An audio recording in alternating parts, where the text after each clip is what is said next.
Yo tout le monde, bonjour à toutes et à tous les amis, c'est Royanetic pour une nouvelle vidéo. Aujourd'hui on va se retrouver pour une toute nouvelle vidéo. Donc ça fait énormément plaisir de vous retrouver parce que non seulement ces tutos réexistent, je les retourne pour les simples et bonnes raisons que pour ceux qui arrivent sur cette vidéo, je réexplique rapidement. Il y a beaucoup de choses qui ont changé, il y a un PC gamer etc, ce qui n'était pas le cas à l'époque.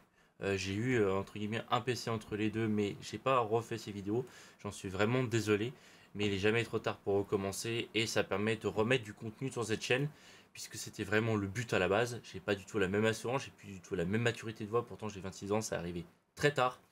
Et du coup, il n'y a pas du tout la même assurance, il y a beaucoup de choses qui ont changé. Donc c'était le moment ou jamais pour recommencer. Donc on est toujours sur la même version d'Office, ça n'a pas bougé. Et du coup, j'ai repris la même trame que la dernière fois.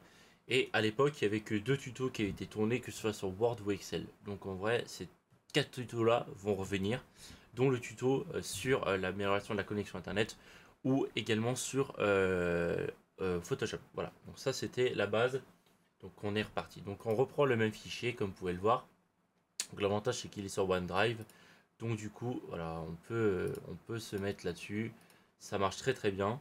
Donc vous pouvez voir que voilà, il y a Copilot qui s'est rajouté. C'est une nouveauté d'Office. C'est vrai que la dernière fois on était sur Windows 10, maintenant on est sur Windows 11. Certains se plaignent beaucoup de Windows 11. Moi en vrai j'ai jamais eu trop de problèmes avec Windows 11. Et en vrai je préfère Windows 11. Sachez que le PC que j'ai actuellement accueillera Windows 12. Parce que c'est le dernier processeur Intel Core Ultra. Le 7 précisément. Donc là, on va s'attaquer, maintenant après le blabla, on va s'attaquer à la liste déroulante. Dans le sens où, alors la liste déroulante c'est un truc que j'utilise tous les jours.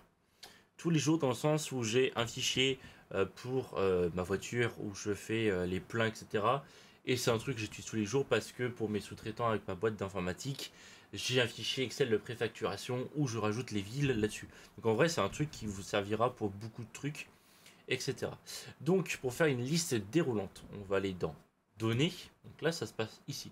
Et vous allez dans validation des données, donc là il y a autorisé, donc il y a tout. Donc là nous on va choisir la liste, parce que c'est ce qui nous importe, et une source. Alors moi normalement quand je fais ces trucs là, moi ce que je vous conseille avant de revenir là-dessus, c'est de vous créer un petit truc à côté, une autre feuille, et vous faites liste. Donc cliquez sur plus, double-cliquez pour modifier, vous faites voilà, renommer hein, si vous voulez, si vous n'êtes pas familier avec l'informatique, ce qui arrive, hein, ne vous inquiétez pas, je fais aussi des formations informatiques pour ceux qui s'intéressent pour tout ça. N'hésitez pas à me demander en commentaire, je vous enverrai le lien de mon site internet si jamais ça vous intéresse.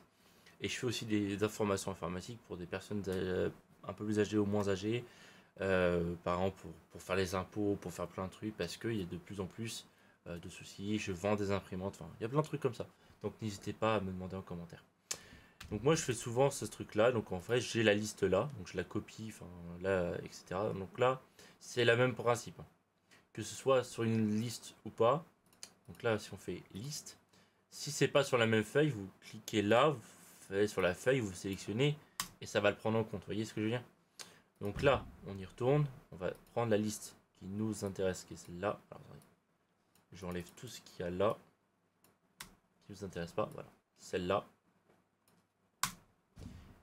Faites entrer et OK, ou rentrer si vous avez encore fait envie de rentrer. Et vous voyez qu'on a une petite flèche qui vient d'apparaître avec toute la liste. Voilà. Et par exemple, si sur cette liste-là, vous voulez rajouter d'autres trucs au fur et à mesure, il faut la modifier. En fait, il faut le modifier, donc faites validation de données. Vous retournez sur la source pour sélectionner toute la source avec le supplément et vous refaites OK et ça va se mettre. Si vous voulez que la liste déroulante ce soit sur toute une colonne, vous avez juste à glisser, déposer. Et vous pouvez voir que voilà, tout est là. C'est aussi simple que ça. Du coup les amis, j'espère que ce petit tutoriel vous aura plu. N'hésitez pas à liker, commenter, partager les vidéos, c'est très important. N'hésitez pas à me dire dans les commentaires ce que vous voulez comme tutoriel. N'hésitez pas à me suivre sur les réseaux, ils sont tous dans la description. Le lien bacon.ai, le Discord, le TikTok, le Insta, les autres chaînes YouTube, le Twitch. N'hésitez pas à me follow sur Twitch. Et moi je vous dis à très bientôt pour un prochain tutoriel sur Excel. Bye.